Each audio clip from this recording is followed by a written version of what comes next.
Sa latest episode ng Pinoy Big Brother, Celebrity Collab Edition 2.0, naging emosyonal si Caprice Cayetano habang ipinapakita niya kung gaano siya ka-proud sa kanyang pamilya, lalo na sa kanyang mga magulang na naging parents sa murang edad.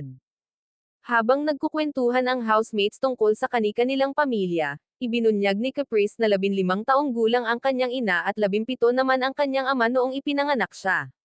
Kaya parang close talaga kami. Para kaming magkakapatid lang, kwento ng demure daughter ng Quezon City sa kanyang grupo.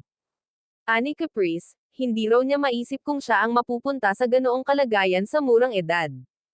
Sa loob ng confession room, naging emosyonal ang pag-uusap ni Caprice at kuya nang sabihin niya na masaya raw siya sa pamilyang mayroon siya ngayon. Dagdag pa ni Caprice, lumaki raw siya ng wasto sa tulong at gabay ng kanyang mga magulang.